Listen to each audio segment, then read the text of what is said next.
Welcome, everybody, to the latest edition of the Austin Crime Report. I'm Tyler Latham, the Vice President of the Austin Police Association. Today is March 27th, 2025. Today, I'm here with Chris Giusola, Lieutenant Chris Giusola. Howdy. He's over here, and on our awesome cameras, as always, is Christopher Irwin behind the scenes. So today, we wanted to start off with an interesting topic and an interesting person that has been around Austin for a long time and has been committing a lot of burglaries, and once again was picked up this week. We have Chris Giusola here. He was a detective and sergeant over in the burglary unit, so has some great experience with this guy. I'll turn over to Chris for a little bit to give us some background on what's going on. Thanks, Tyler. Yeah, this is Marion Osborne is who we're talking about. And like Tyler said, I've been in residential burglary, commercial burglary, both as detective sergeant, and I just came from the downtown area command, and I was there for a number of years. And this guy has been breaking into businesses downtown nonstop since I've been downtown, and he's been breaking into businesses even before then. And I was investigating some of those burglaries before I promoted. And basically, what I wanted to do was just break down kind of what he's had for 2024 and 2025. Is he's had 19 felony arrests in just 2024 and 2025 alone. So we're talking a period of 15 months, and we have that many felonies, and he has one misdemeanor arrest. And again, March 24th, he broke into another business, the Red Farm Restaurant downtown. His MO is to throw things through windows, enter the business, and steal alcohol or cigarettes. So again, this happened again. In addition to the Red Farm, he likes to break into the Royal Blue Grocery, and he likes to steal the same types of items from them. And he's been in the news quite a bit. The owners of both these establishments have been very vocal against him. And they've been trying to work with DA Garza on him, but according to the district attorney, he has a mental illness of some sort, and he feels like he can't prosecute people with mental illnesses. There is a chapter in the Code of Criminal Procedure that talks about what you should do in these types of cases and how they should be handled, but we'd rather just let him out and continue to victimize people. As you can imagine, every time you throw something through a window or break it, it's going to cost $10,000-$15,000 every time. And so these businesses downtown are quite tired of Mr. Osborne, and they're looking for solutions and answers. Well, what are some of the things that these businesses could be doing? Right.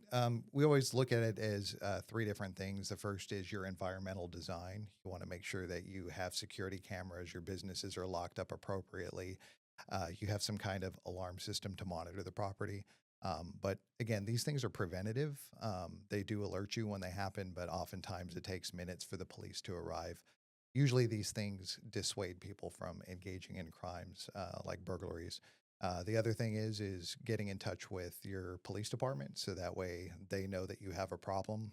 Sometimes when you're reporting things online, it takes your area commander, area lieutenant a little while to find out that there's a problem. So if you're having these problems and you haven't heard anything, definitely reach out to your area commander, your district representatives, so that way there's some type of enforcement action going on.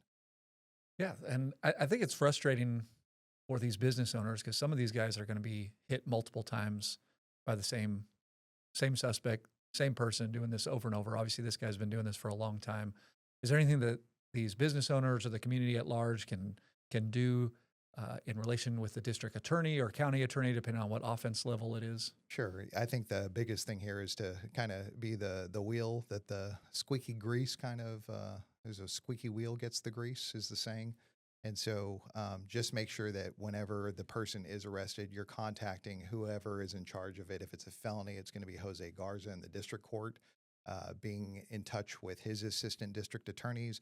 If it's a misdemeanor, it's going to be Delia Garza.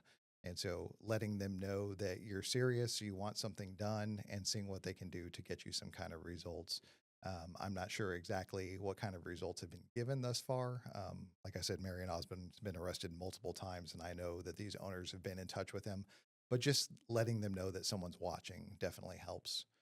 Also, contact with your council members and city mayor and city manager, so that way they can articulate to these offices as well that the city's having problems and they would like to see their residents protected and make sure that these criminals committing felonies aren't on the streets as well.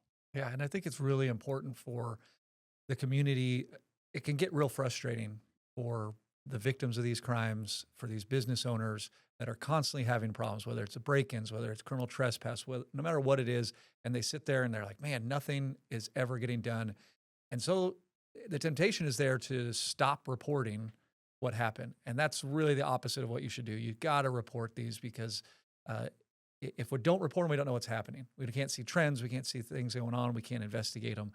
So make sure, even if it's minor, get a report on it. Go online, even if you have to do that. But you don't give up hope on this. The police department is investigating these burglaries. Obviously, we arrested him again. We're doing everything we can on the police side to do it. And then it's just really putting the pressure to make sure that the follow-through on those cases happens. And that's through the district attorney's office with those.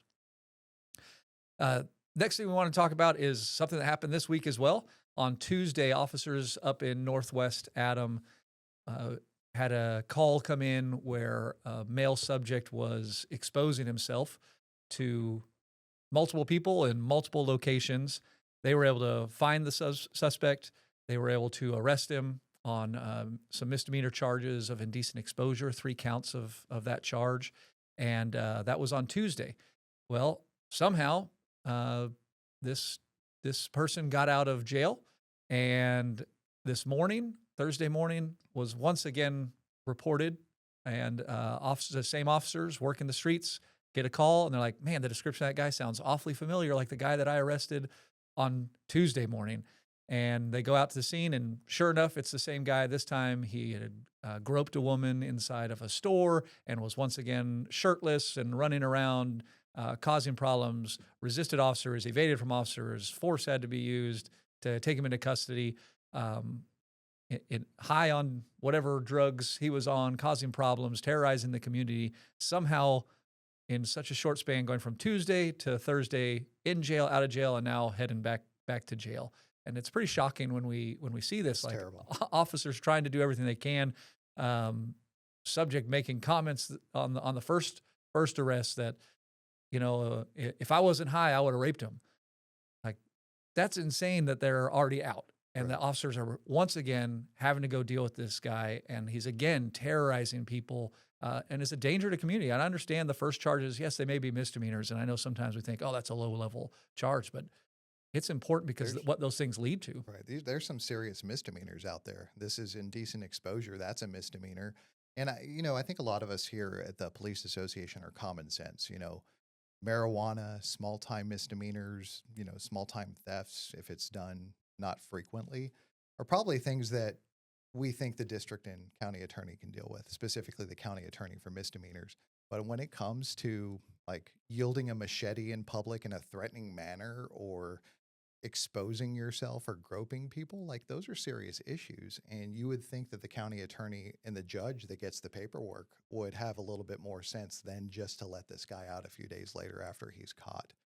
Yeah, so it'll be interesting to see what happens with him this time when he gets into jail, and see whether it's the county attorney's office or whether it's the judge or whatever happens on this one. But definitely not someone that should just be let out without any consequences, right? So next we're going on to our wanted subject of the week from the Capital Area Crime Stoppers Wanted Wednesday. We have Stanwood Jacobs. Stanwood Jacobs has an outstanding felony warrant for homicide. They have a photo here from 2018. He's age 42, 6 feet tall, 155 pounds, black male. Again, he's wanted for homicide. So if you have any information that can lead to his arrest, please reach out to the police department. Please reach out to Crime Stoppers. Their number is 512-472-TIPS. That's TIPS. 8477 512-472-8477. And you are eligible to get a $1,000 cash reward too if you know where he is. But we should point out again that he's wanted for homicide. Yes. So I wouldn't try to apprehend him. Yes. Just call us if you see him. Call the police. Give that anonymous tip, and let's get this guy picked up and off the street. And last thing for today, we wanted to give a shout out to our some of our employees of the week that were recognized by the police department. These guys did an outstanding job. These are some of our Henry officers, Henry 200s. This is the South Central area of town. So you're thinking, Riverside and Pleasant Valley, that part of town. Officers Edmeyer, Holland, Griffin, Kalakini, and Galbraith responded to a 911 call for service from a mother searching for her 7-year-old child, and that mother believed her child was most likely taken out of the family residence, which is super scary for a mom or a parent or a caretaker of a kid. Like when all of a sudden your kid is not there and you think they've been taken. Thankfully, the officers located the child within just a few minutes in a nearby apartment with 2 strangers. After arriving on scene, they did a remarkable job. They ensured that the child was returned to their family. They made sure that both suspects were arrested and charged with aggravated kidnapping. So what is every parent's worst nightmare of that your child was taken and kidnapped was true.